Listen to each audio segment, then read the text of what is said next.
I literally don't have anywhere else to put my books, so we're just gonna go with it. All right, just ignore this. It will go as the video progresses. Just pretend it's not there. But hi guys, it is Jess and welcome back to my channel. Today I am finally doing the mid-year book freakout tag. I love doing this video and it's always so much fun to see what books people have been enjoying over the last 6 or 7 months of the year, and I have had a fantastic time just going back through the catalogue of books that I have read so far and just seeing which ones have brought me joy or have let me down, or my new favourites, things like that. So I have read so far 49 books at the time of filming this. 49 books out of 52. My goal for the year was 52, so I'm nearly done. That is all I can say. I'm nearly done with my challenge. But the quality of the books that I have been reading so far this year have been amazing. I've had a lot of 4-star reads, some 5-star reads. I haven't really been that disappointed by many of them, but we've got 14 questions here that I am going to answer, and without further ado, let's just get to the questions. So, the first question is the best book you've read so far in 2022. Now, it was a toss-up between two books. The first book that I read this year, coincidentally, was one of my favourite books so far, What Lies Between Us by John Mars. But there is another book as well that really sticks out in my mind, and that is West with Giraffes by Linda Rutledge. I read this at the start of May. I have to say that West with Giraffes is probably, at the moment, my favourite book of the year. I can't stop thinking about this book. It was absolutely phenomenal. If you don't know me well enough, I love giraffes. Literally, if you saw my house, if you walked into my house, you would see that there were just giraffe statuettes and toys and just things everywhere. I am obsessed with giraffes.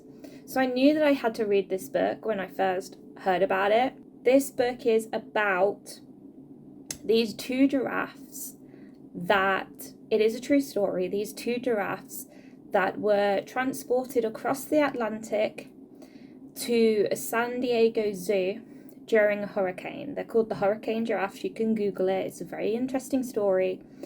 And we are following this guy who stumbles across these giraffes at New York Harbor, and he follows them on their road trip across America to San Diego Zoo. And I love this story so much. It's inspiring, it's fun, it's emotional, it's tense, and it's informative because I learned about the hurricane giraffes. I also learned about Belle Benchley, who was, I think she was the world's first zoo director. It might have been America's first zoo director, but I'm pretty sure she was the world's first female zoo director. And I also learned a lot about the Dust Bowl era in America. So yeah, I just, at the minute, this is my favourite book so far.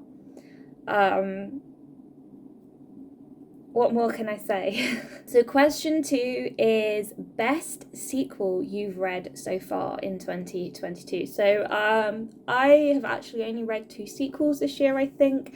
One of those is A Clash of Kings, and then the other one is The Dragon Republic. But I think this one, A Clash of Kings by George R.R. Martin, the second book in the Song of Ice and Fire series, the sequel to A Game of Thrones, is my favourite, just because I love this series and I'm obsessed. All right, so it's gonna have to be that one, but this one is a very close second.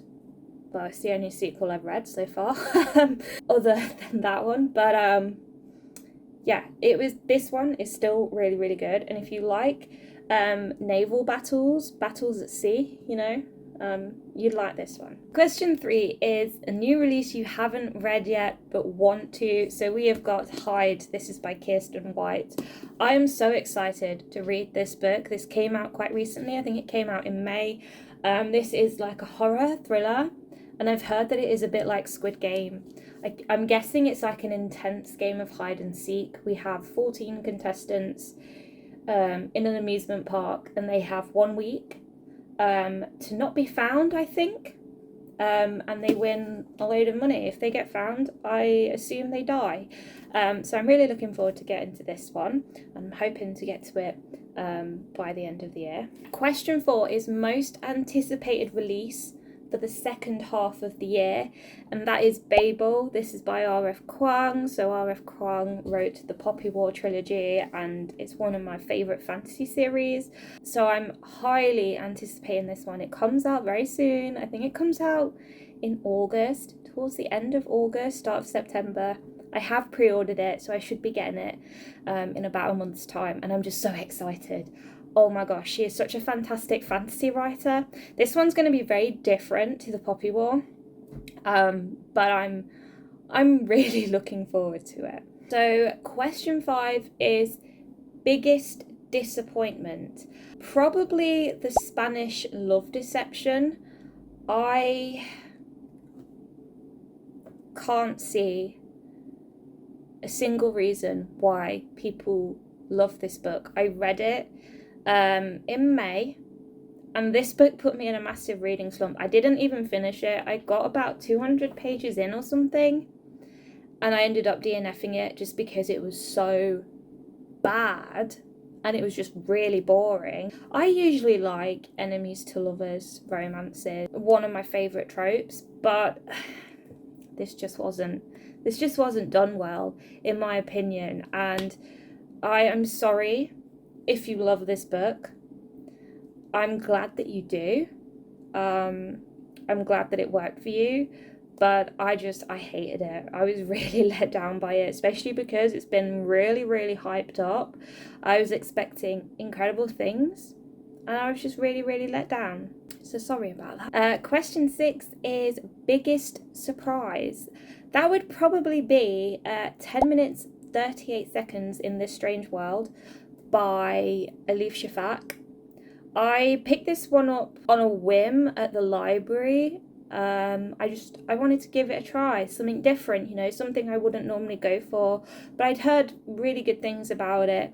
I just wasn't sure if I was going to love it, because it's historical fiction, literary fiction, but oh my gosh, this book was beautiful. It wasn't a full 5 stars, it was 4 stars, but I was so impressed, and I was so surprised that I came out loving this book as much as I did, because I honestly, I went into it having my doubts. So yeah, I was very, very surprised by that one, and I highly recommend it. It's set in Istanbul, and you just have to go and read it. So it's got like elements of magical realism in it, which I'm not a huge fan of magical realism. I do struggle with that genre, that trope, but I really liked it. So question 7 is favourite new author, either debut or new to you. So probably Elif Shafak. I've read 2 books by her now, the one I just mentioned, and also this one, The Island of Missing Trees. And both have been 4 stars, and I've just really, really enjoyed her writing. She's got such a beautiful way with words, and her writing is so captivating, so addictive, and also very informative. You'll learn a lot from her books, so I'm definitely keen to read more stuff by her. If I read another one by her and it turns out to be 4 or 5 stars, then I would definitely consider her to be one of my favourites. And then also George Orwell. I've read 2 books by him, and both were amazing. I really, really liked them. 1984 was incredible. I'm so glad I picked it up again. Yeah, I wasn't expecting to love the classics by him as much as I did. So yeah, he's definitely up there. Question 8, newest fictional crush. I don't really get fictional crushes that much.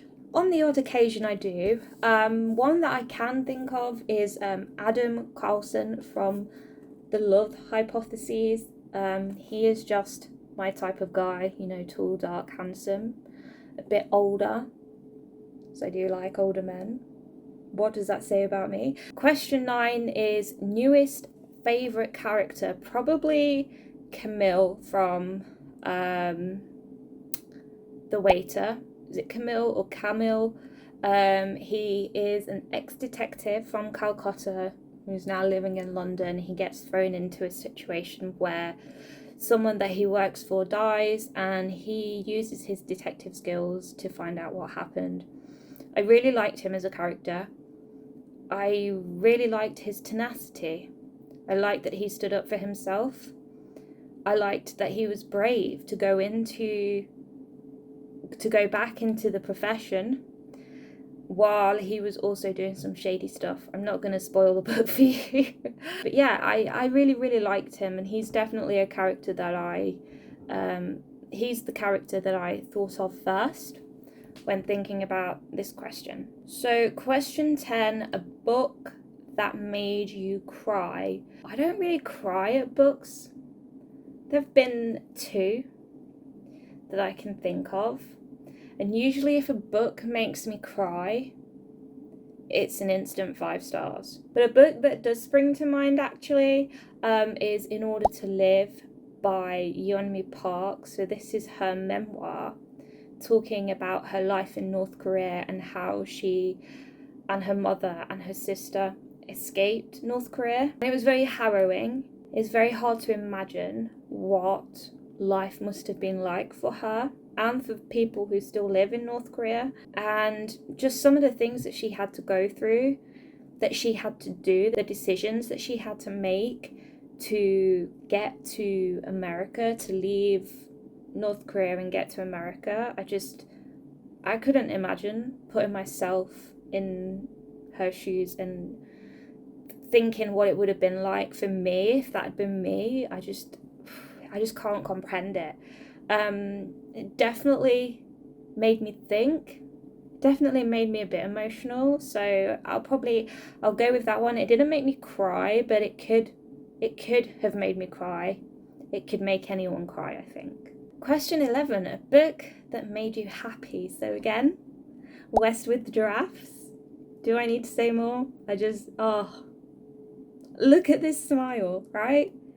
When I talk about this book, I smile so much. I need to reread it actually, because what a book. Question 12, favourite book to film adaptation that you've seen this year? I actually haven't watched that much this year, which is really sad. I need to watch more stuff, but the one that springs to mind is Bridgerton. I haven't read the books. I don't really plan on reading the books, but I have watched the series and I really enjoyed it. So, question 13, most beautiful book you've bought so far this year or received. So I've got 2 because I couldn't choose one. So the first one is Sundial. This is by Katrina Ward. I still need to read this. I'm planning to read this in the next week or so. But this is an absolutely stunning edition. It's just, look at that. And the sprayed edges. It's just absolutely gorgeous. And also, the colours are really appealing to my colour theory nerd right now, because when I was in college I studied a bit of colour theory, and I know that blue and orange are like the opposites that contrast really well together, and that is just proof. The proof is in the pudding. And then another one is A Natural History of Dragons, a memoir by Lady Trent. This is by Marie Brennan. This cover, look at it. It's just absolutely gorgeous. I've never seen a fantasy cover like that before. You've got the dragon, and it's slowly showing you its anatomy. Beautiful. Absolutely stunning book cover. So question 14, the last question is, what books do you need to read by the end of the year? I mean, there's a lot. But I've got five books here. So naturally we have Hyde by Kirsten White. As I mentioned, I want to get to this one very soon. It's a new release that I've been anticipating for quite a while.